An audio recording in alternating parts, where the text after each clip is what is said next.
Hello दोस्तों, स्वागत है आप सबका यूट्यूब चैनल काबिल अकाडमी पे। जैसा कि आप सबको पता है कि धड़ाधड़ एग्जाम्स की परीक्षा हो रही है। RB clerk, PO, IBPS PO, आज लास्ट डेट था भरने का। मैं उम्मीद करता हूं कि आज सबने, जिन लोगों ने भी ये एग्जाम नहीं भरा है पीओ का, उन सब ने आज के लास्ट डेट में ये एग्जाम भर लिया होगा। बहुत ही इंपॉर्टेंट एग्जाम है। आईबीपीएस क्लर्क की परीक्षा सितंबर से शुरू होने वाली है और आरबी क्लर्क और आरबी पीओ की परीक्षा खत्म हो चुकी है। अब मैं उम्मीद करता हूँ आप सबका एग्जाम अच्छा हुआ होगा।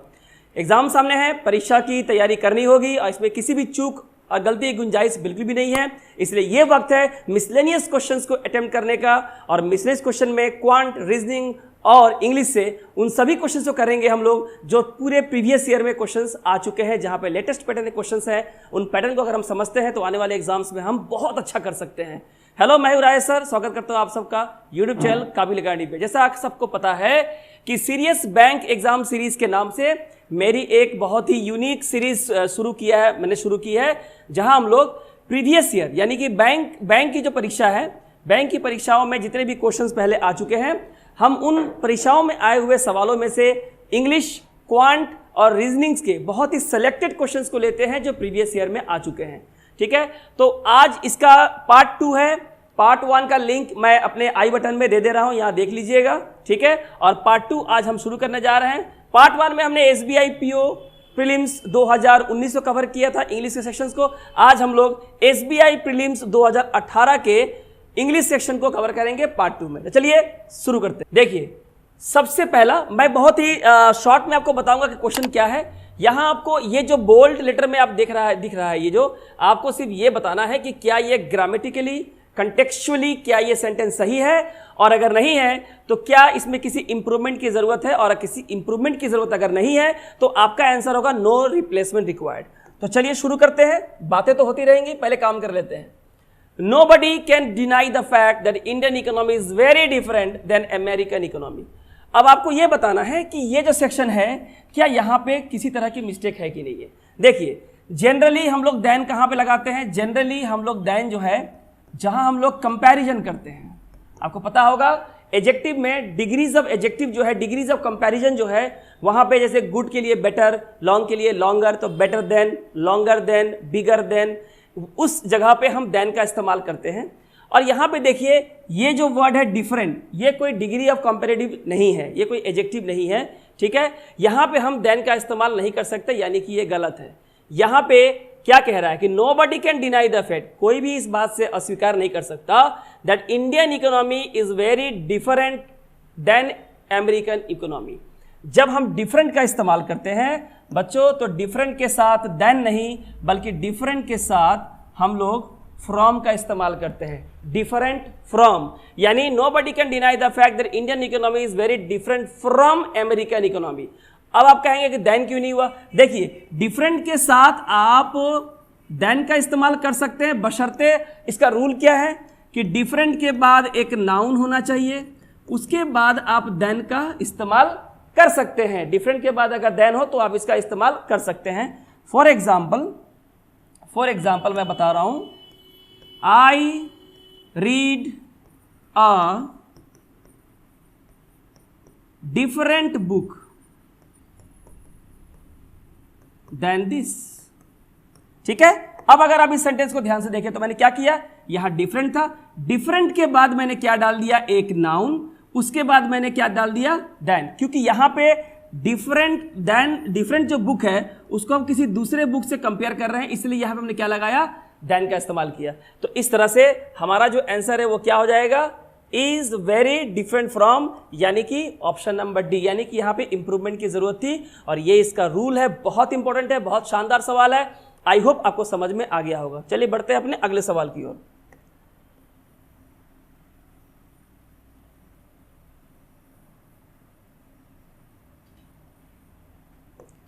हमारा अगला सवाल है और काफी इंपॉर्टेंट है। Accurate statistics with regards to the area occupied in different forms of cultivation are difficult to obtain। ठीक है, अब अगर इस सवाल को अगर आप ध्यान से देखें तो यहां पे statistics with regards to, यहां तक इसे बोल्ड किया हुआ है, ग्रीन लेटर में आप देख रहे होंगे, एग्जाम में आपका बोल्ड किया हुआ रहेगा। तो अगर आप इसे आप ध्यान से देखें तो पूछ रहा है क्या यहां किसी तरह की कोई मिस्टेक है कि नहीं है। ठीक है, सबसे पहले तो आपको यह जानना जरूरी है कि रिगार्ड और रिगार्ड्स क्या दोनों वर्ड एग्जिस्ट करते हैं? बिल्कुल एग्जिस्ट करते हैं। देखिए, एक होता है रिगार्ड और एक होता है रिगार्ड्स। ओके, अब क्या है? रिगार्ड का मतलब क्या होता है? रिगार्ड का मतलब होता है with relation to, with relation to. आखिर किसके परिप्रेक्ष्य में हम बात कर रहे हैं, किसी बात को हम किसके कंटेक्स्ट में हम बोल रहे हैं। और रिगार्ड्स का मतलब होता है टू रेस्पेक्ट, टू रेस्पेक्ट, कहते हैं ना विथ वार्म रिगार्ड्स, है ना, पूरे सम्मान के साथ। तो ये बहुत इंपॉर्टेंट है यहाँ पे कि हम क्या रेस्पेक्ट की बात कर रहे हैं, सम्मान की बात कर रहे हैं, या हम किसी चीज के परिप्रेक्ष्य कंटेक्स्ट में बात कर रहे हैं। तो देखिए यहाँ पे क्या बोला है, स्टैटिस्टिक्स, एक्यूरेट स्टैटिस्टिक्स। यहाँ पे स्टैटिस्टिक्स का मतलब होता है डेटा। अब देखिए, जहां तक स्टैटिस्टिक्स की बात है, स्टैटिस्टिक्स जो है सिंगुलर सेंस में भी यूज होते हैं, ठीक है, और इसका इस्तेमाल हम लोग प्लूरल सेंस में भी करते हैं। ठीक है, कैसे करते हैं आपको ये भी समझना होगा, नहीं तो इस क्वेश्चन का आंसर आप बना नहीं पाएंगे। तो देखिए कह सकते हैं, in school we are studying statistics, full stop. It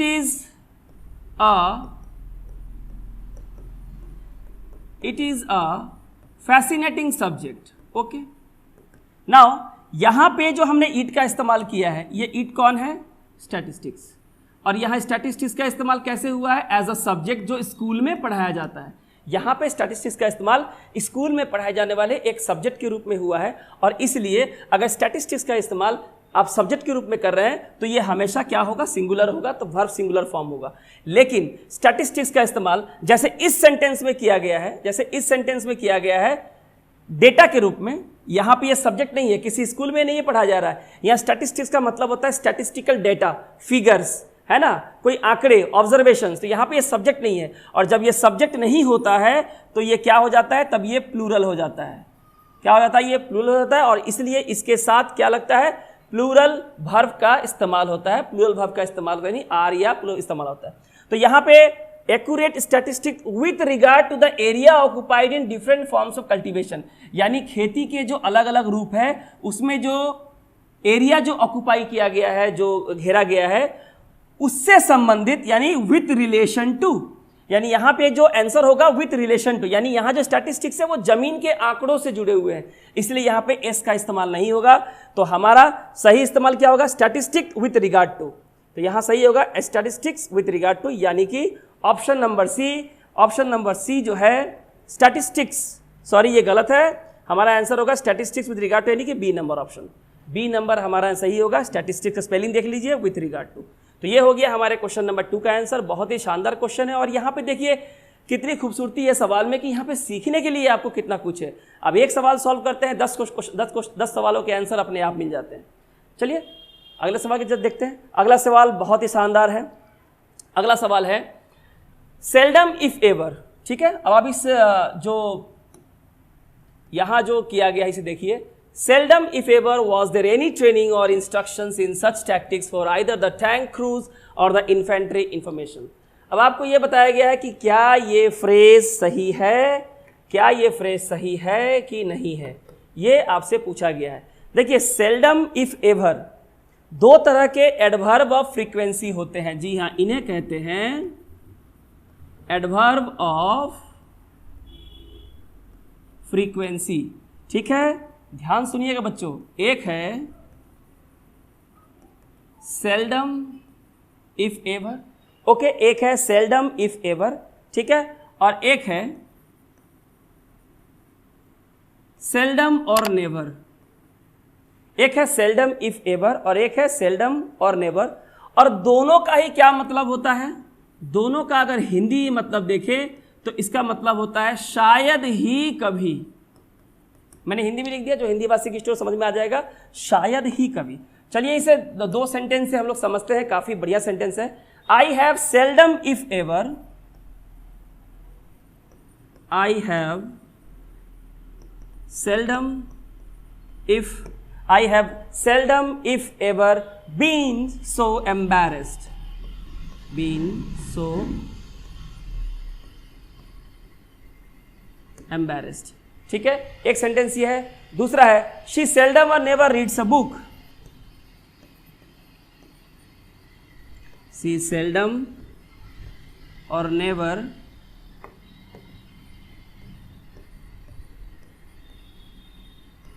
book. अब इसे आप अगर देखें, I have seldom if ever been so embarrassed, मैं शायद ही कभी इतना लज्जित हुआ हूंगा।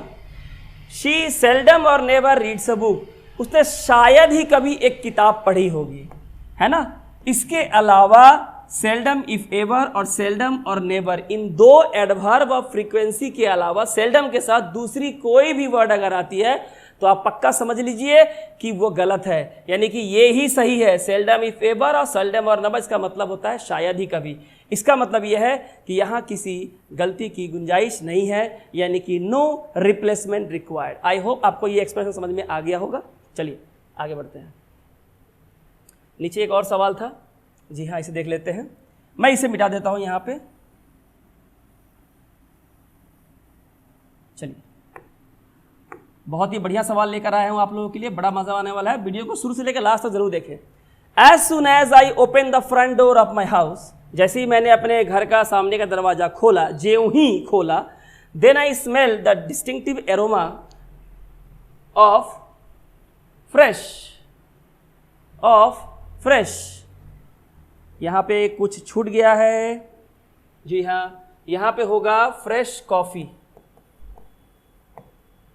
As soon as I open the front door of my house, जैसे ही मैंने अपने घर का सामने का दरवाजा खोला, then I smell the distinctive aroma of fresh coffee. देखिए ये सवाल है कंजंक्शन का, ये सवाल है कंजंक्शन का, बताया गया ये सही है कि नहीं है। देखिए देन का इस्तेमाल जो होता है वो नो सूनर के साथ होता है, नो सूनर देन, ये कंजंक्शन का नियम है। जहां तक सवाल है एज सुन एज का, तो मैं आपको बता दूं, आप ये नोट कर लें कि as soon as long as soon as long as या सो लॉन्ग एज, ये जो तीन कंजंक्शन आप देख रहे हैं, इनके साथ कभी भी देन का इस्तेमाल ना करें, ये वर्जित है, प्रोहिबिटेड है। इनके साथ देन का इस्तेमाल नहीं होता है। सिंपली आपको यहां से देन को रिमूव कर देंगे। जैसे ही आप रिमूव करेंगे, कॉमा से ये सेंटेंस ऑलरेडी सेपरेटेड है, आपका सेंटेंस बिल्कुल सही हो जाएगा। आपको केवल क्या करना, एक बार इसको रीड कर लेना है। As soon as I open the front door of my house, comma, I smell the distinctive aroma of fresh coffee. जैसे ही मैं अपने घर का सामने का दरवाजा खोलता हूं, मुझे सुगंध आती है एकदम ताज़ा कॉफ़ी की, है कि नहीं। तो यहां पे याद रखें, ये नियम याद रखें, नो सुनर के साथ देन का इस्तेमाल करते हैं। As soon as long as, so long as के साथ जो सेंटेंस होता है, उसके बाद कॉमा देके उसे सेपरेट करते हैं और उसके बाद फिर से सब्जेक्ट और वर्ब के बाद सेंटेंस को कंटिन्यू किया जाता है। आई होप आपको ये एक्सप्रेशन समझ में आ गया होगा। अगर आपको समझ में आ गया हो तो इसका आंसर क्या होगा, सी नंबर। क्या होगा, आई स्मेल्ड, यहां पे देन का इस्तेमाल नहीं होगा। चलिए अब बढ़ते हैं हम लोग अपने अगले सवाल की ओर। अगला सवाल देखिए, क्वेश्चन नंबर है 5। Although he had fewer supporters among the governing class, but he was able to get the popular vote. अब सवाल है यहाँ पे, इस चीज को देखिए अंडरलाइन किया हुआ है और आपको ये बताना है कि क्या ये सही है कि नहीं है। ओके, आपको ये बताना है कि ये सही है कि नहीं है। देखिए चीजों को आपको समझना पड़ेगा। यहां भी ठीक इसके पहले जो मैंने बताया अभी कि as soon as long as और सो लॉन्ग एज के साथ हम देन का इस्तेमाल नहीं करते हैं। ये सिंपली सेंटेंस को शुरू करता है, उस सेंटेंस उस फ्रेज के क्लॉज के खत्म होने के बाद कॉमा आता है, अब बाकी सेंटेंस सब्जेक्ट से शुरू हो जाता है। ठीक उसी तरह से ऑल दो एक बहुत ही इंपॉर्टेंट कंजंक्शन है, इसके साथ यानी कि ऑल दो या फिर दो, अगर इसके साथ कुछ लगाना है तो हम क्या लगाएंगे, येट। बच्चों हम लोग क्या लगाएंगे, ध्यान से देखिए, ऑल दो और दो के साथ हम लोग क्या लगाएंगे, येट लगाएंगे। ठीक है, एंड और एल्स बट, एंड और एल्स बट, ये जो आप देख रहे हैं ये बिल्कुल भी यूज नहीं करना है, बिल्कुल भी यूज नहीं करना है। एक बार ध्यान से देख लीजिए, ऑल दो के साथ इनका इस्तेमाल नहीं होता है। अगर ऑल दो और दो के साथ कुछ इस्तेमाल करना है तो हमें बट का इस्तेमाल करना होगा, इनका नहीं करना है। ये सही है। दूसरी बात ये है कि सेंटेंस में तो कहीं येट है नहीं, यानी यहां तो बट होगा नहीं, बट होगा नहीं, तो येट क्यों नहीं इस्तेमाल हुआ? देखिए, आप येट को हटा भी सकते हैं, येट का इस्तेमाल, येट को यहां से रिमूव भी कर सकते हैं। कैसे करेंगे? Although he had fewer supporters among the governing class. आप देखिए यहां है कॉमा, ऑल्दो के साथ जिस सेंटेंस को आप शुरू करते हैं, अगर उस सेंटेंस के यानी clause, a part of the sentence को खत्म होने के बाद अगर आप कॉमा इस्तेमाल करते हैं तो आप येट को रिमूव कर सकते हैं। येट को आपको यूज करने की बिल्कुल भी जरूरत नहीं है, आपका सेंटेंस बिल्कुल सही हो जाएगा। कैसे हो जाएगा? Although he had fewer supporters among the governing class, comma, he was able to get the popular vote. कभी कभी चीजों को बेहतर तरीके से रीड करने से भी ग्रामेटिकल एरर का पता चल जाता है, कॉन्टेक्चुअल एरर का पता चल जाता है कि कहाँ पे पैरेलल ग्रामेटिकल एरर यानी कि पीजीएस की समस्या है। ठीक है, तो यहाँ पे हमारा जो है सही आंसर क्या होगा? सही आंसर होगा ए नंबर, यानी ही वाज एबल होगा, क्योंकि यहाँ से बट तो हट गया। ठीक है, आई होप आपको समझ में आ गया होगा। तो बढ़ते अगले सवाल की ओर। The party explicitly denies that they are not involved in mainstream politics. Party ने बिल्कुल साफ साफ मना कर दिया कि वो लोग मेन स्ट्रीम पॉलिटिक्स में बिल्कुल इन्वॉल्व नहीं है। अब देखिए, ये बहुत ही स्ट्रेट फॉरवर्ड क्वेश्चन है। अब यहाँ पे डिनाइज दिया हुआ है, आपको ये बताना है कि क्या सही है कि नहीं। Now they are not involve, are के बाद वर्ब की थर्ड फॉर्म, चलो सही है, यहाँ तक तो सही है। और ये गलत हो भी नहीं सकता क्योंकि ये तो बोल्ड किया हुआ नहीं है, तो यहाँ तक नहीं देखना, हमें यही देखना है। दे है, दे में आर लगेगा, ओके फाइन, लेकिन हम डिनाइज नहीं कर सकते। देखिए, वर्ब के फर्स्ट फॉर्म के साथ जब एस और ईएस का इस्तेमाल होता है तो ये प्रेजेंट इंडिफिनिट टेंस को डिनोट करता है ना बच्चों? आपको सिखाया गया है। टेंस की क्लास यूट्यूब पे मेरी अवेलेबल है, बहुत ही इंपॉर्टेंट क्लास है, उसका नाम है टेंस का भौकाल। अगर आपकी जिंदगी में केवल 7 घंटे आपके पास है तो मेरी ये टेंस की क्लास, यहाँ मैं आई बटन दे रहा हूँ, यहाँ पे जाके टेंस का भौकाल, आप इस टेंस की क्लास को अगर आपने देख लिया जो लगभग 7 घंटे की है, तो मैं राजेश सर आपसे वादा करता हूं कि जिंदगी में कभी भी टेंस की दूसरी कोई भी क्लास यूट्यूब पे आपको देखने की जरूरत नहीं है। इस कोर्स को ऐसे डिजाइन किया गया है कि आप बहुत बेसिक से बहुत हाई लेवल के लेटेस्ट पैटर्न क्वेश्चन जो टेंस बेस पे आते हैं, टेंस के एप्लीकेशन बेस पे आते हैं, आप चुटकी बजाते कर देंगे। अगर आपने काबिल एकेडमी का टेंस का भौकाल जो प्लेलिस्ट है, वीडियो है, अगर आपने देखा है तो जरूर देखिएगा, मैं लिंक दे रहा हूं आपको। तो यहां पे अगर हम वर्ब के फर्स्ट फॉर्म के साथ एस और ईएस इस्तेमाल करते हैं तो इसे प्रेजेंट इंडिफिनिट टेंस कहते हैं। प्रेजेंट इंडिफिनिट टेंस का मतलब होता है यूनिवर्सल ट्रूथ, यूनिवर्सल ट्रूथ और रेगुलर एक्टिविटी, रिपीटेड एक्टिविटी। तो यहां पे तो ऐसा कुछ है नहीं, पार्टी ने तो साफ साफ मना कर दिया कि हम लोग मेन स्ट्रीम पॉलिटिक्स में बिल्कुल इन्वॉल्व नहीं है। यहां वर्ब की थर्ड फॉर्म इस्तेमाल हुई है, यहां प्रेजेंट टेंस कैसे इस्तेमाल करेंगे? यहां पैरेलल ग्रामेटिकल स्ट्रक्चर फॉलो ही नहीं हो रहा है, कहीं भी फॉलो नहीं हो रहा है। इसलिए हमारा जो आंसर होगा वो कौन होगा? हमारा आंसर होगा सी नंबर, यानी कि डिनाइड, यानी हमें इसका वर्ब का सेकेंड फॉर्म यूज करना है जो कि होगा DENIED। तो ये हो जाएगा denied that they are not involve in mainstream politics. I hope आपको समझ में आ गया होगा। चलिए बच्चों, बढ़ते हैं अपने अगले एक स्लाइड की ओर। आगे है सेंटेंस इंप्रूवमेंट ही देख रहे हैं हम। यहाँ पे काफी सारे क्वेश्चंस आए थे SBI प्रीलिम्स 2018 के, मेमोरी बेस्ड सवाल हैं। I would rather be a poor man in a garret with plenty of good books to read than a king who did not loved. देखिए, ये तो सवाल पढ़ते ही ये तो बच्चे वाला सवाल है, इसे मैं क्या कहता हूँ? इसे कहता हूँ बउआ क्वेश्चन। क्या कहते हैं? बउआ क्वेश्चन कहते हैं। ये एकदम बिल्कुल बउआ क्वेश्चन का बहुत बढ़िया एग्जाम्पल है। अब आप देखो कि अगर आपने डिड का इस्तेमाल किया है जो ऑलरेडी डू की सेकेंड फॉर्म है, तो आपको बेसिक पता है कि डू, डज और डिड, ये जो ऑक्सिलरी वर्ब्स हैं, इनके बाद जब भी मेन वर्ब का इस्तेमाल होगा वो हमेशा फर्स्ट फॉर्म में होगा। लेकिन आपने क्या इस्तेमाल किया है? लव्ड, जो वर्ब की सेकेंड फॉर्म है, तो ये गलत है। आपको यहाँ क्या लिखना है? LOVE, लव, यानी कि हु डिड नॉट लव। तो इसका सही आंसर क्या होगा? यानी कि बी नंबर आंसर होगा सही, इसका ऑप्शन होगा बी नंबर। ठीक है, चलिए बढ़ते हैं अपने अगले सवाल की ओर। और ये बहुत ही इंपॉर्टेंट सवाल है, बहुत ही गजब का सवाल है। ये एक बच्चे की जो कि SBI या बैंकिंग की तैयारी कर रहा है, वो कितना स्किल्ड है पार्ट्स ऑफ स्पीच में, इसको तो वो चेक कर लेता है। चलिए देखते हैं। The relatively static lattice in a diamond ensures that the ensures, यहाँ पे कुछ गलती लग रही है हमको, क्या है, ensures that the scattering that the, sorry यहाँ पे थोड़ी, that the scattering is at a minimum and the thermal conductivity is exceptional good। अब आप देखिए क्या शानदार यहाँ पार्ट्स ऑफ स्पीच को इस्तेमाल किया गया। देखिए मैं लिखता हूँ यहाँ पहले, हाँ पहले लिख देता हूँ, आपको बताना है इसमें कोई गलती है कि नहीं। इज एक्सेप्शनल, आपको तो गलती यहाँ बतानी है, आपको तो पता है, लेकिन ये गलत नहीं है, गुड तो सही है, ठीक है। अब आपको तो इतना तो पता है कि गुड क्या है, एडजेक्टिव है, ठीक है।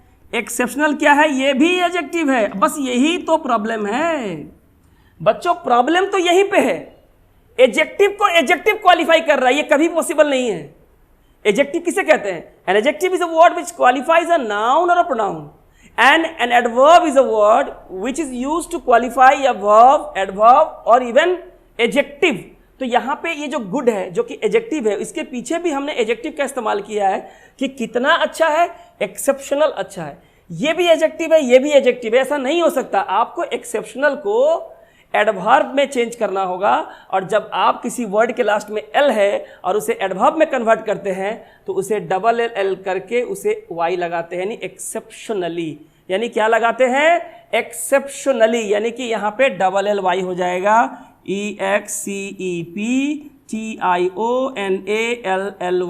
यानी इज एक्सेप्शनली गुड, यानी कि बेहतरीन तरीके से बेहतर है, बहुत अच्छा है, ठीक है। देखिए यहाँ पे एक बच्चे की पार्ट्स ऑफ स्पीच की नॉलेज बहुत चेक होती है कि वो कितना अच्छा है, ठीक है। तो ये हो जाएगा आंसर ऑप्शन नंबर डी। आई होप आपको ये रूल समझ में आया, एक्सप्लेन समझ में आया। चलिए बढ़ते हैं अपने अगले सवाल की ओर। अगला सवाल है कनेक्टर्स ज्वाइनिंग ऑफ सेंटेंस। मैं इसको समझा देता हूं, डायरेक्शंस को पढ़ने की तो जरूरत नहीं है, लेकिन एग्जाम में आप डायरेक्शंस को जरूर पढ़ें, कि बहुत सारे बच्चे इसलिए गलती कर देते हैं कि हमें जो नहीं है उन्हें ढूंढना है, लेकिन चूंकि डायरेक्शन नहीं पढ़ते हैं, जो सही है उसे ढूंढ लेते हैं, पूरा आंसर गलत हो जाए। हमने सही किया पर डायरेक्शंस के हिसाब से आपका आंसर गलत है। आपको दो सेंटेंस दिया हुआ है, बहुत सिंपल है। We see our self repeating our ordinary routine, we realise how much wealth surrounds our life. ये दो सिंपल सेंटेंस है। इस वक्त बैंक जो फॉलो कर रहा है ना अंग्रेजी की पैटर्न, वो जानते हैं कैसा फॉलो कर रहा है? वो स्कूल की तरफ दौड़ के जा रहा है। बैंक वाले जो है ना, they are back to school. स्कूलों में ज्वाइनिंग और स्प्लिटिंग आप देखोगे 9-10 में काफ़ी आपकी किताबों में दिया हुआ है, जहाँ पे क्लॉजेस के नॉलेज के द्वारा 2-2, 3-3, 4-4 सेंटेंस को सिंपल, कॉम्प्लेक्स और कंपाउंड सेंटेंस में जोड़ना सिखाया जाता है। अगर आपने वो किया है तो बहुत अच्छा, नहीं किया है तो काबिल एकेडमी में इस पे मैं एक बहुत ही शानदार वीडियो लेकर आऊँगा, जिससे आपको इस तरह के ज्वाइनिंग वाले कोई भी क्वेश्चन आप आसानी से कर सकते हैं, ठीक है। तो ये बैक टू स्कूल क्वेश्चंस है, लेकिन चूंकि we are not habituated of this types of questions, इसलिए it seems that this questions are very difficult in the examination, but ऐसा नहीं है, बहुत ही आसान है।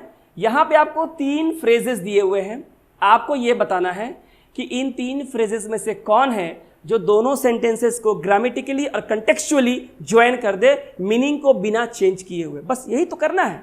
इसके लिए ऐसे क्वेश्चंस को तो अगर ठीक से आप थोड़ा पढ़ लें तो आप सवालों का आंसर जो है आसानी से दे पाएंगे, चलिए देखते हैं।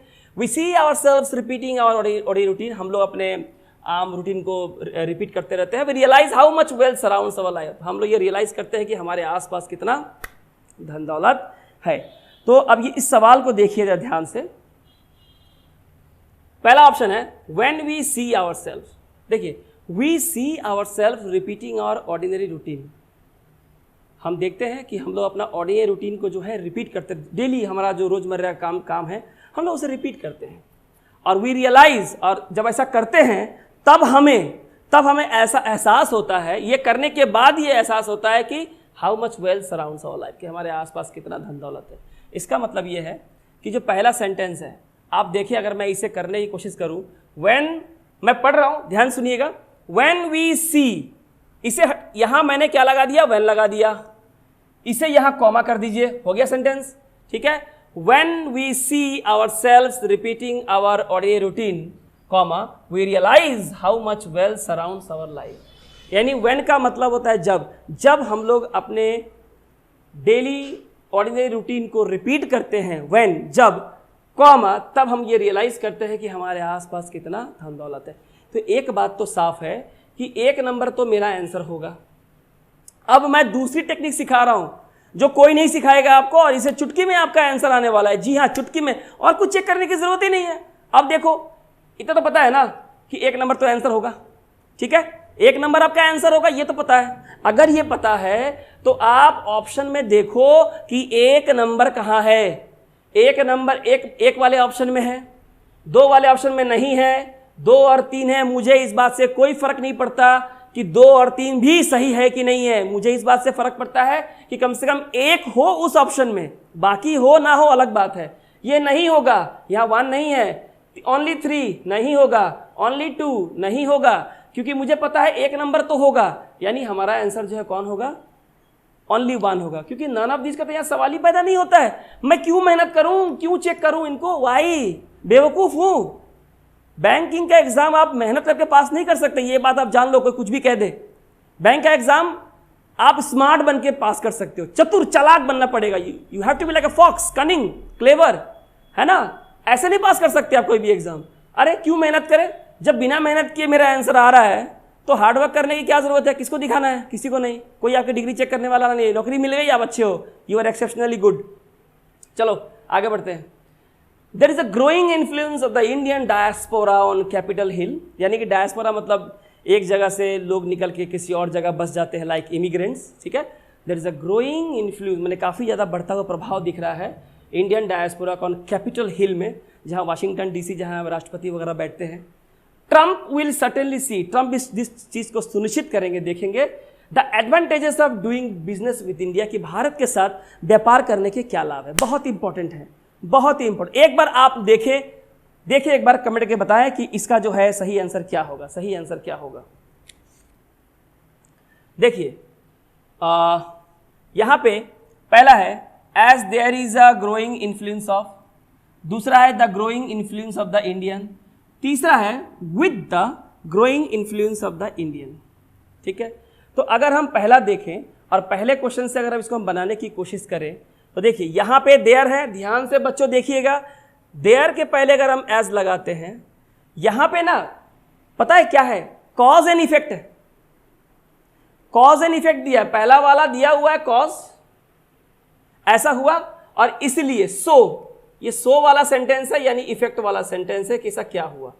ऐसे सेंटेंस में हम एज का इस्तेमाल बिल्कुल कर सकते हैं, जी हाँ बिल्कुल कर सकते हैं। क्या होगा, as there is a growing influence on the Indian diaspora on Capitol Hill, comma, Trump will certainly see the advantages of doing business with India. चूंकि इंडियन डायस्पोरा का कैपिटल हिल पे प्रभाव जो है बढ़ रहा है, इसीलिए कॉमा यानी कि सो, ट्रंप देखेंगे कि भाई भारत के साथ बिजनेस करने के क्या लाभ हो सकते हैं।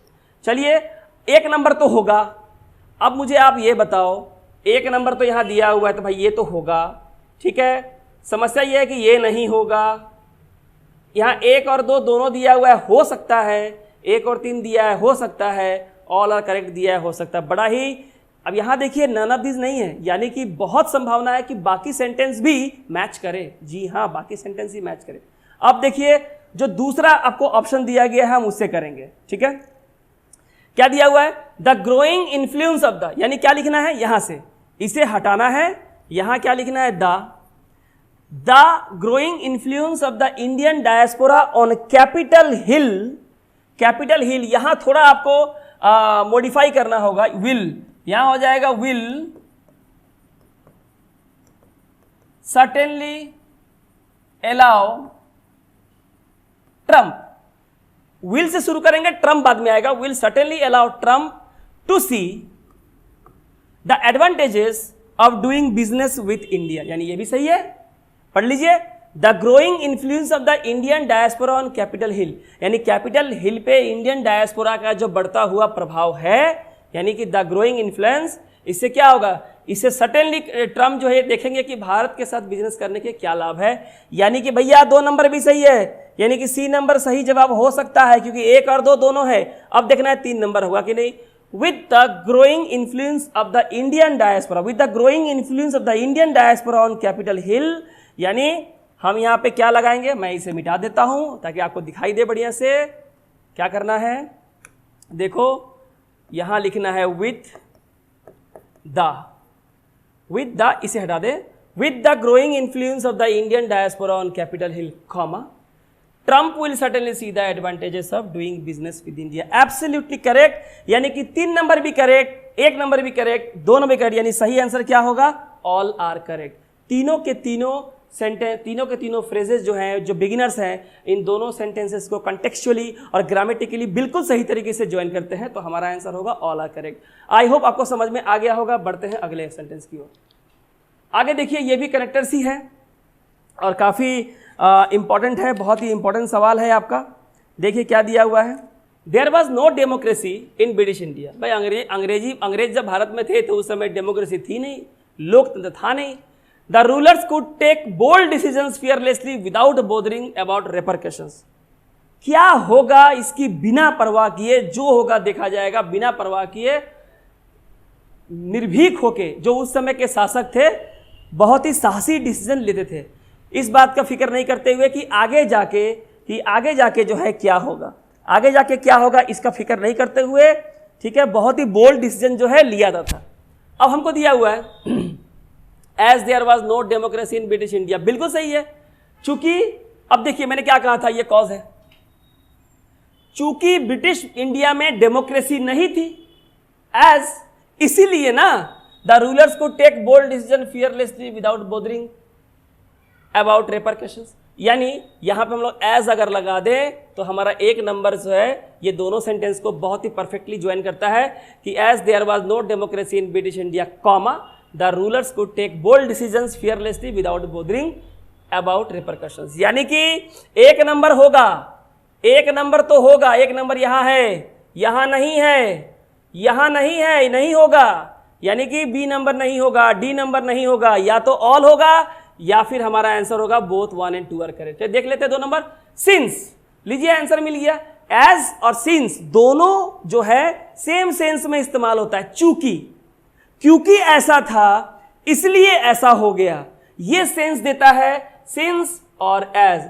और ऐसा है तो जहां आप एज लगाते हैं वहां आप सिंस का भी इस्तेमाल आसानी से कर सकते हैं। इस ये ग्रामेटिकल बात है, बहुत ध्यान से सुने। क्या होगा, since there was no democracy in British India, comma, the rulers could take bold decisions fearlessly without bothering about repercussions. यानी कि 1 नंबर सही है, 2 नंबर सही है, हमें चेक करना है फैक्ट नंबर 3 की 3 नंबर सही है कि नहीं। देखिए क्या दिया है, with the rulers taking bold decisions, with the rulers taking bold decisions fearlessly without bothering about repercussions, there was no democracy in British India। बिल्कुल उल्टा सेंटेंस है, यानी कि यहां पे कॉज एंड इफेक्ट का रिलेशन ही नहीं आ रहा है विद के साथ, बिल्कुल उल्टा हो गया है।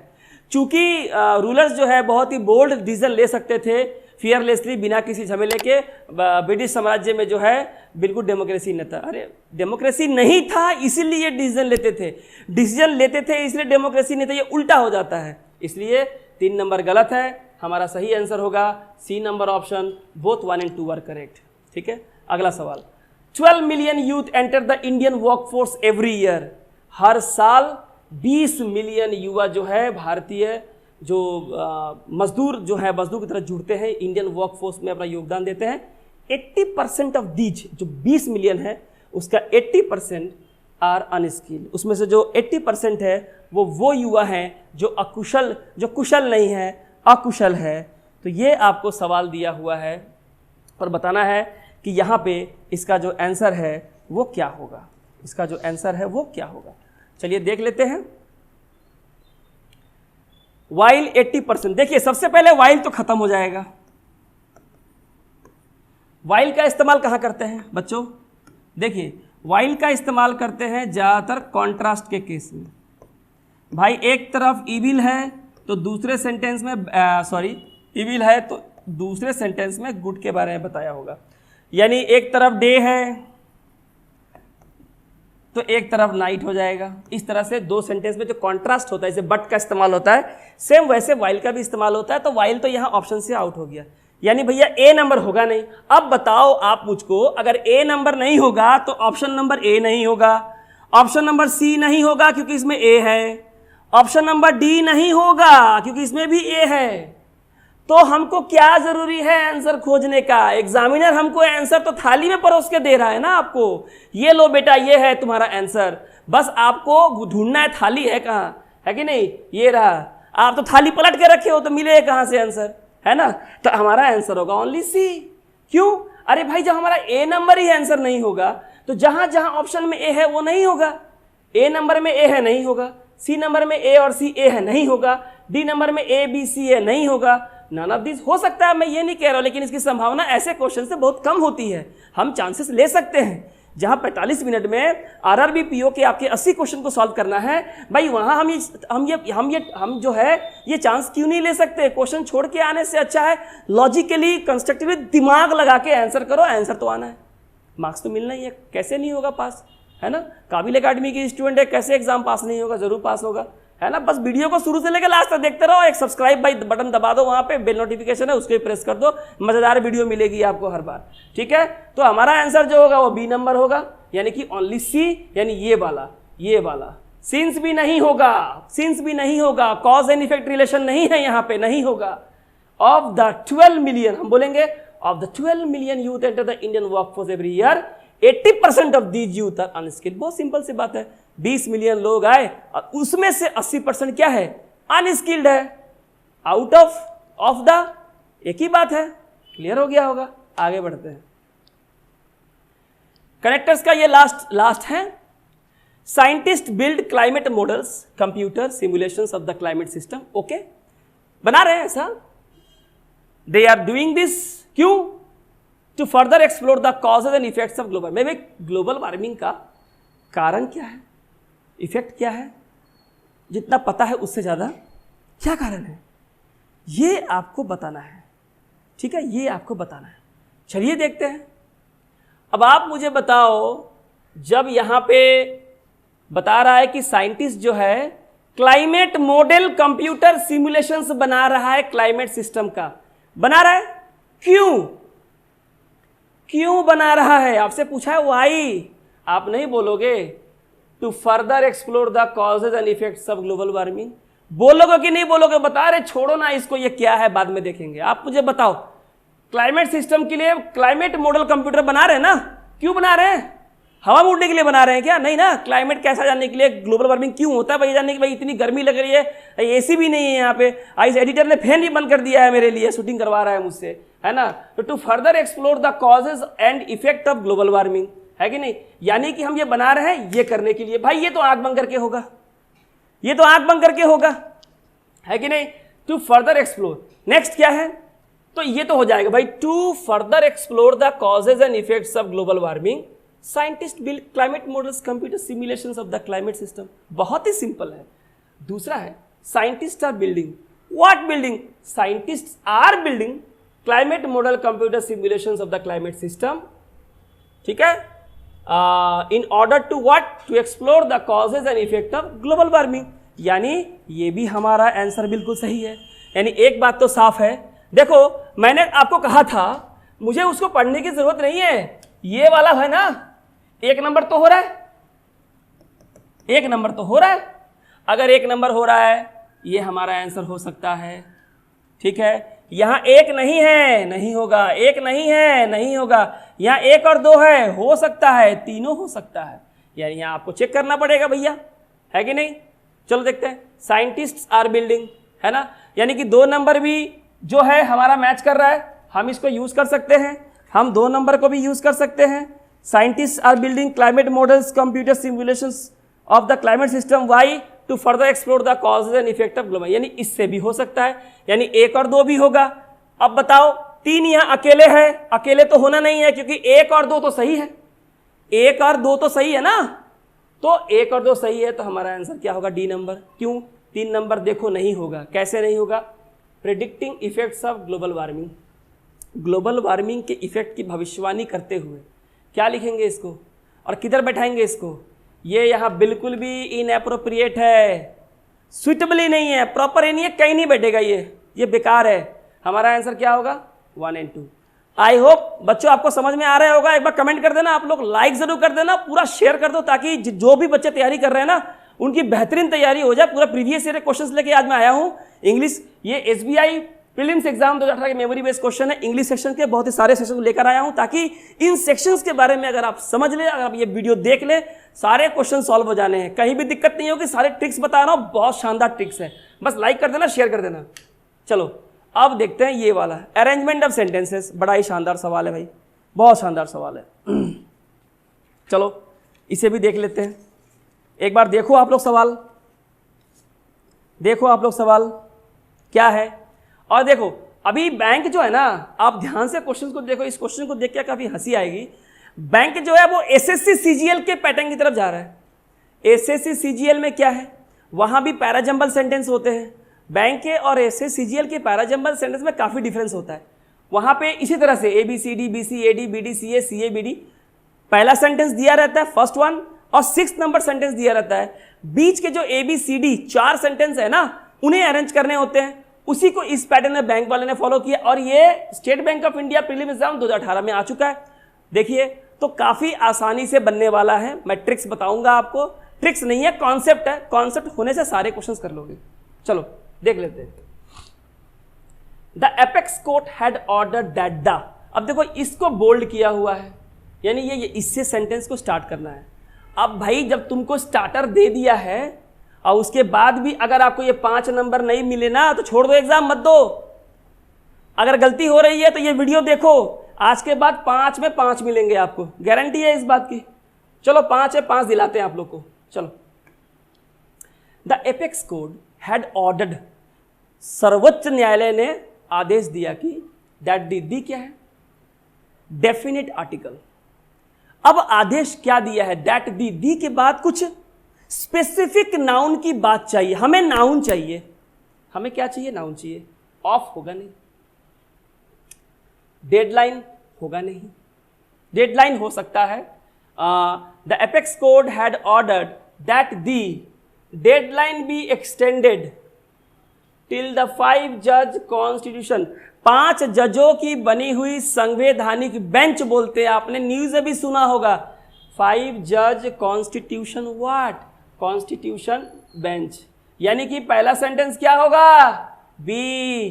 पहला सेंटेंस क्या होगा, बी। अरे भैया जब पहला वाला ही पार्ट आपको मिल गया तो रुको, थोड़ा रुको, फर्स्ट में बी होना है भाई। जब पहला बी होना है तो ए तो होगा नहीं, ए से शुरू होगा नहीं, सी से शुरू होगा नहीं, बचा कौन, 2 ऑप्शन, कौन कौन, BCAD BDCA।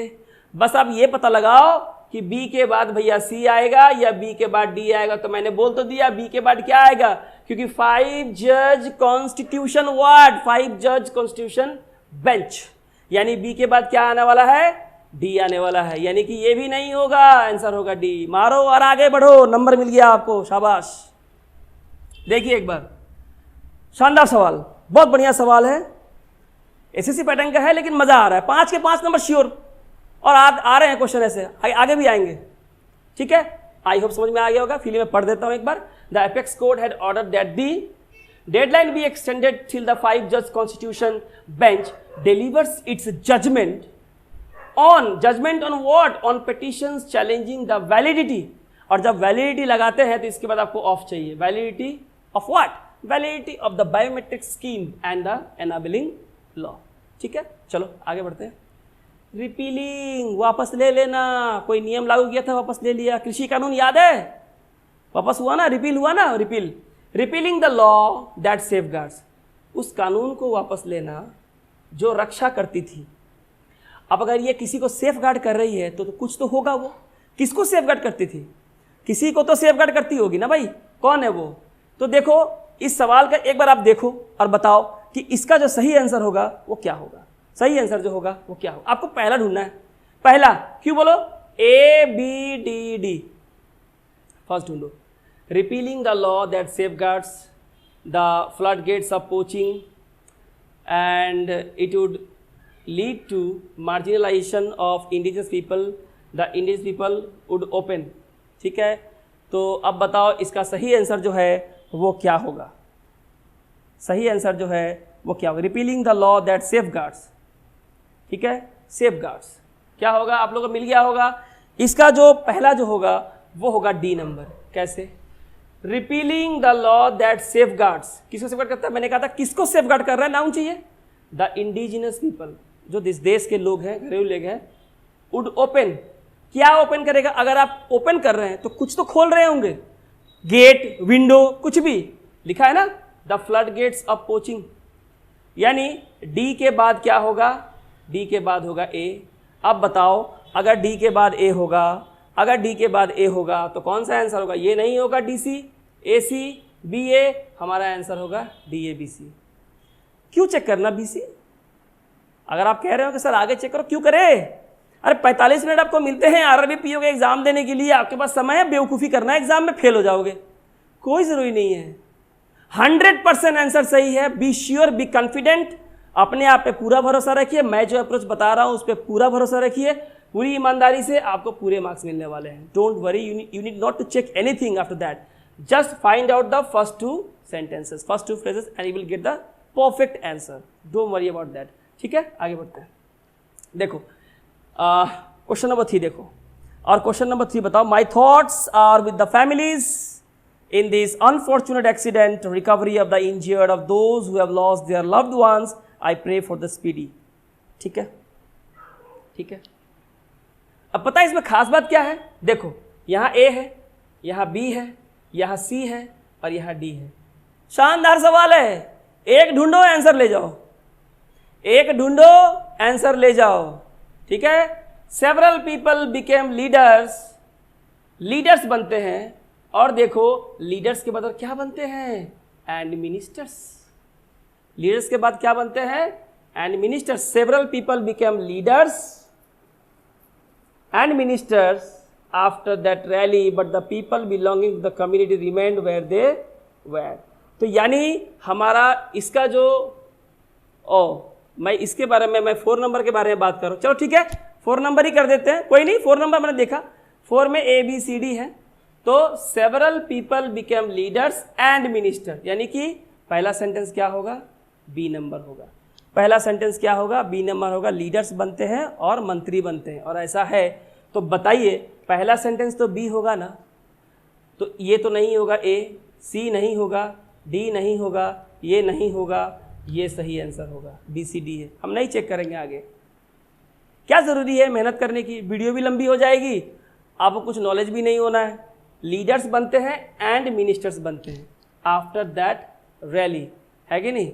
Rally, but the people belonging to the, लेकिन जो कम्युनिटी से जुड़े हुए जो लोग होते हैं वो तो वहीं रह जाते हैं जहाँ पे थे, बाकी लोग लीडर्स और मिनिस्टर्स बन जाते हैं। यही तो था, ये देख लेते हैं भाई, इसको मिटा दो यहाँ से, है कि नहीं?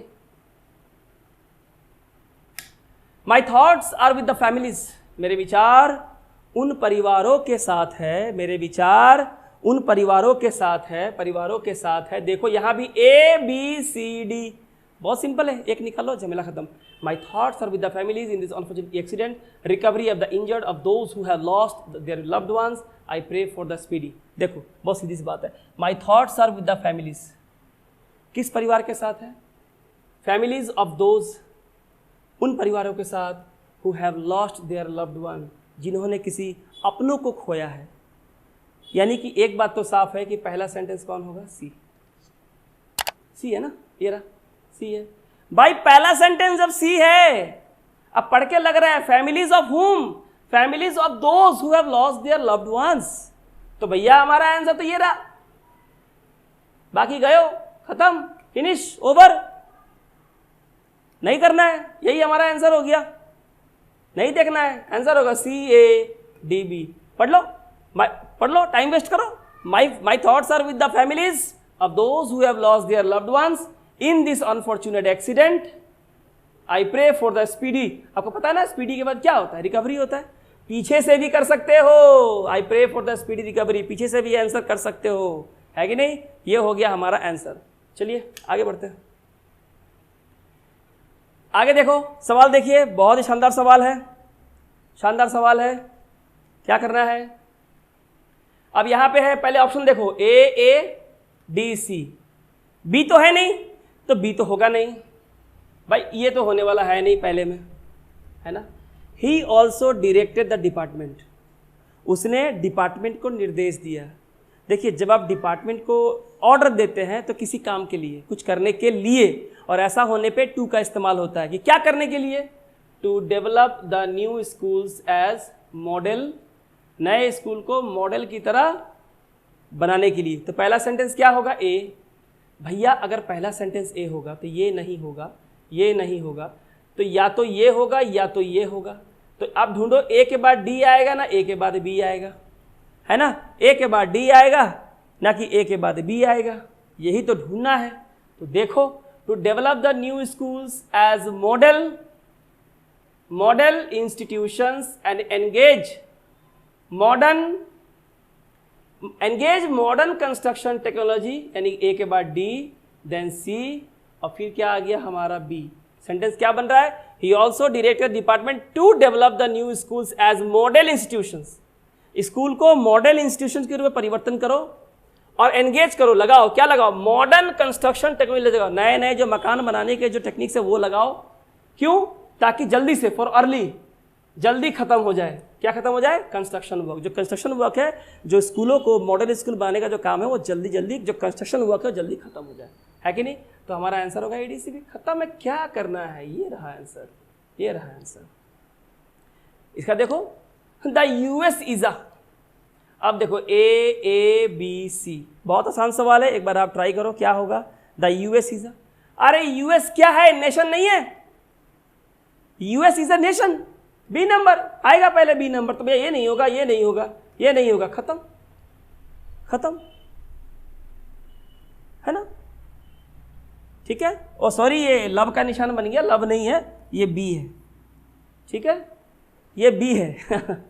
कभी कभी गलतियां हो जाती है तो क्या करें, सुधार लेते हैं। ऐसी भी कोई गलती नहीं है ना, लब तो अच्छा है ना, प्यार मोहब्बत भाईचारा सब में बना रहे, है कि नहीं।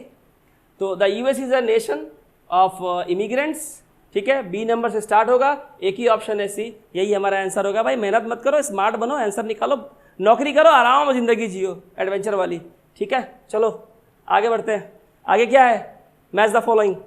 चलो ये लास्ट टॉपिक है, कर लेते फटाफट, बड़ा मज़ा आने वाला है इसमें, बड़ा मज़ा आने वाला है इसमें। कुछ नहीं करना है, मैं बताता हूँ आपको, ये कॉलम है, कॉलम 1 और कॉलम 2 में मैच करना है, ऑप्शंस दिए गए हैं।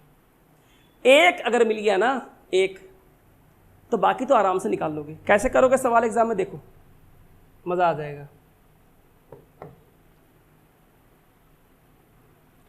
As the head of the family he ensures that, चूंकि वो उस परिवार का हेड है, वो इस बात को सुनिश्चित करता है, he runs around like a headless chicken, बिना मतलब के यहाँ भटकता है, ऐसा तो नहीं है। क्या इंश्योर करता है, he succeeds to make everyone laugh, नहीं, परिवार का हेड है, ही गोज आउट, बाहर जाता है, and earns a living for his family, चूँकि वो परिवार का हेड है, वो बाहर जाता है और परिवार के लिए कमाई करता है।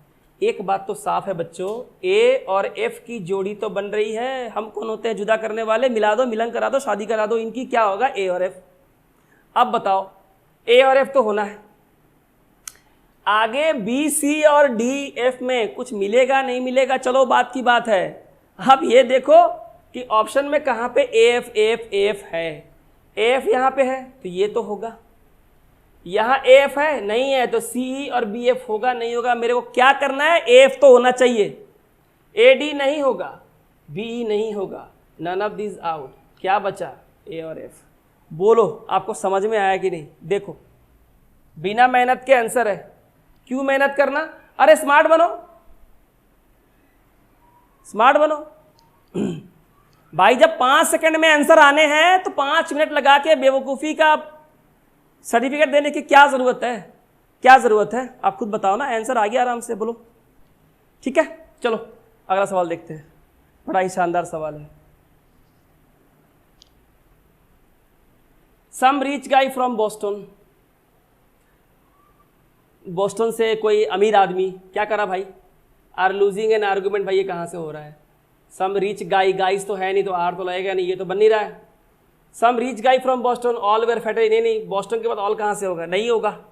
Some rich guy from Boston just bought the house next to mine, मेरे बगल में खरीदा, लग रहा होगा। लेकिन अगर होगा यानी ए और एफ लग रहा है होगा। ए और एफ तो है नहीं, कहाँ है? नहीं है, नहीं होगा, नहीं है तो नहीं होगा। आगे देखो, people tend to raise their voices when they, लोग अपनी आवाज ऊंची करने लगते हैं, लोग चिल्लाना शुरू कर देते हैं। कब? लोग कब चिल्लाते हैं आप बताओ? जब वो कोई बहस में हारने लगते हैं ना, तो सोचते हैं कि चिल्ला चिल्ला के मैं जीत जाऊंगा, है कि नहीं? So people tend to raise their voices when they are losing an argument. तो भैया बी और डी तो बन रहा है, अब खोजो बी और डी है कि नहीं। बी और डी यहाँ पे है, तो बी और डी तो होगा। और देखो भाई बी और डी अगर होगा और बी और सब में देखो सिंगल सिंगल ऑप्शंस हैं, तो ये खत्म, ये खत्म, ये खत्म, tata bye bye, tata bye bye. हमारा आंसर क्या होगा? B D, simple. ठीक है, चलो आगे देखते हैं। 3 और 4 इसका एक सवाल है, उसका खत्म करेंगे सेशन। बच्चों बताइए कैसा लग रहा है सेशन आप लोगों को, मजा आ रहा है कि नहीं? सारे प्रीवियस ईयर क्वेश्चन से प्रैक्टिस क्वेश्चन में नहीं कराता, बेकार होते हैं प्रैक्टिस क्वेश्चन। सारे प्रीवियस ईयर क्वेश्चन करो, मजा आ जाने वाला। इसके बाद मैथ्स और रीजनिंग का भी लेके आ रहा हूँ, काफी मजा आएगा। बस आप वीडियो को शुरू से लास्ट तक देखो।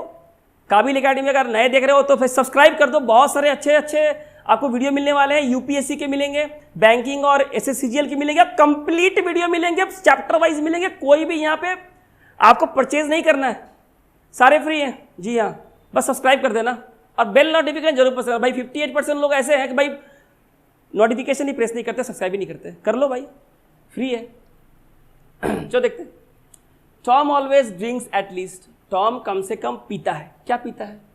अगर पीने की बात हम दे सकते हैं 3 cups of coffee in the morning, सवेरे कम से कम 3 कप कॉफी पीता है। तो लग तो रहा है ना कि ये बन रहा है, यानी ए एफ। भाई क्या बात है, सारे तरफ जो है ए एफ बन रहा है। अब अगर ए और एफ बन रहा है, ए और एफ तो कहीं नहीं है, तो गयो, खत्म।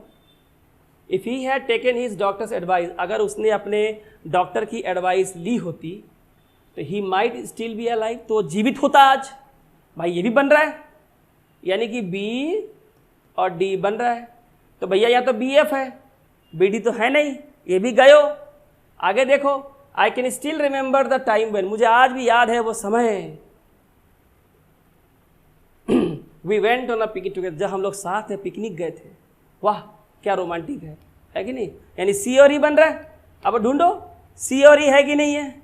सी और ई है ना, है भाई। ये देखो 1 नंबर में सी और ई है, बन गया आंसर, खत्म। क्या है, खत्म हो गया। 30 सेकंड का सवाल था, है ना। इससे भी मैंने क्या बोले, एकदम आसान सा है, बहुआ क्वेश्चन है। जान लोगे ना सवालों को कैसे करना है, उसके कॉन्सेप्ट को समझ लोगे तो बहुआ क्वेश्चन है ना। आगे देखो, ये वाले 4 नंबर सवाल, लास्ट सेकंड क्वेश्चन है। 4 नंबर सवाल देखो, अब बताओ इसके आंसर क्या होंगे।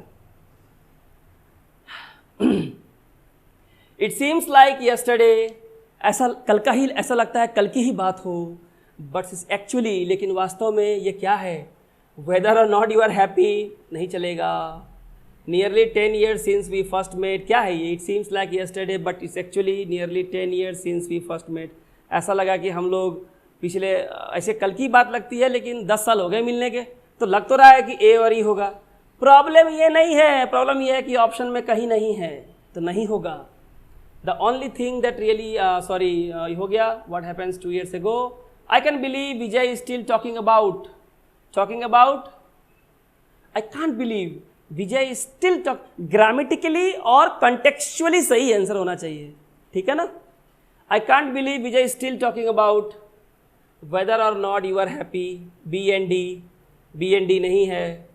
व्हाट हैपेंस 2 years ago, मुझे विश्वास नहीं होता कि विजय आज ही बात करता है 2 साल पहले क्या हुआ था। बी और एफ लग रहा है भैया, बी और एफ तो है नहीं, नहीं होगा। The only thing that really matters is whether or not you are happy. सी और डी भी लग रहा है भैया, सी और डी भी नहीं है। जो लग रहा है वो नहीं है, आंसर होगा नन ऑफ दीज। चलो लास्ट सवाल, इस सेशन का लास्ट सवाल। चलो, after school Jack usually sticks around as long as, school के बाद जैक वहीं पे रहता है, जब तक उसकी मर्जी होती है वहीं रहता है। क्यों रहता है? हैड गॉन रॉन्ग नहीं होगा। He can because he doesn't want to go, वो कर सकता है क्योंकि वो स्कूल जाना नहीं चाहता। तो ऐसा क्यों करता है कि वो स्कूल जाना नहीं चाहता, इसलिए हैंग अराउंड करता है। ए और ई कहाँ, ए और ई कहीं नहीं है। नहीं होगा, ए और ई का कॉन्सेप्ट ही नहीं होगा। चलो देखते हैं next. We are planning on doing the sights. Sights मतलब दृश्य देखना, घूमने जाना या बाहर। We are planning on doing the sights. Sights कहाँ का देखो, of the city tomorrow morning. हम लोग कल सुबह शहर के जितने भी हिस्से हैं उन्हें देखने की प्लानिंग कर रहे हैं, यानी बी और एफ तो हो रहा है ना। Sights of the city, sights of the city, B और एफ। कहाँ है बी और एफ? यहाँ नहीं है, नहीं होगा, यहाँ नहीं है, नहीं होगा, यहाँ नहीं है, नहीं होगा, ये छोड़ दो, यहाँ तो है। देखो आप इसे आंसर मार के एग्जाम में आराम से आगे आ सकते हो, बिल्कुल मैं गारंटी दे रहा हूँ, बिल्कुल गलत नहीं होगा आपका। ठीक है, चलो चेक कर लेते हैं सी डी का। Even the repairman couldn't figure out. यहाँ तक कि जो रिपेयरमैन है वो भी ये नहीं जान सका, नहीं खोज पाया कि what had gone wrong with the microwave, कि माइक्रोवेव के साथ आखिर गलती हुई है क्या। माइक्रोवेव के साथ आखिर गलती हुई है क्या, पता ही नहीं है उसको। तो यही हमारा, ये भी होगा बी, यानी हमारा आंसर होगा सी। सही है, आपने नोट कर लिया। तो बच्चों, माय डियर स्टूडेंट्स, कैसा लगा आपको ये सेशन? और अभी तो शुरू हुई है, ये सीरियस बैंक एग्जाम सीरीज का दूसरा पार्ट है। बहुत सारे पार्ट आने वाले हैं, इसी पे क्वांट पे आने वाले हैं, रीजनिंग पे आने वाले हैं, इंग्लिश को तो मैं दे ही रहा हूँ। इसके बाद पार्ट्स ऑफ स्पीच के हर चैप्टर पे ऐसी वीडियो ला के दूंगा जिसने आप अक्रॉस यूट्यूब आपने कभी नहीं देखा होगा, मजा आ जाएगा। वो देखने के बाद कुछ और देखने की जरूरत नहीं है, और वो स्कूल की वीडियो नहीं होगी, स्कूल तो उसमें हो जाएगा, पर high level competitive exam, SBI PO जैसे ईसीसी पीओ से एग्जाम्स में जो लेटेस्ट पैटर्न क्वेश्चन आते हैं ना बच्चों, वो सारे क्वेश्चन मेरे वीडियो देखने के बाद मेरा हर सब्सक्राइबर, हर बच्चा आराम से उसे सॉल्व कर सकता है। वीडियो अगर पसंद आई हो तो लाइक शेयर कीजिएगा, जितना हो सके शेयर कीजिए भाई, लाइक बटन दबा दीजिए। इतनी मेहनत कर रहा हूँ, कंटिन्यू इतनी गर्मी में बोल रहा हूँ, तो एक लाइक तो बनता है। शेयर कीजिए, सब्सक्राइब कर लीजिए, बगल में बेल नोटिफिकेशन आइकन है उसे प्रेस कर दीजिए, और इंतजार कीजिए मेरे अगले पार्ट 3 सीरीज का, जहां मैं प्रीवियस ईयर क्वेश्चंस में इंग्लिश, क्वांट या रीजनिंग में से किसी एक में से आपके लिए बेहतरीन सवाल लेकर आऊंगा। मिलते हैं, तब तक ख्याल रखिए अपना। नमस्कार।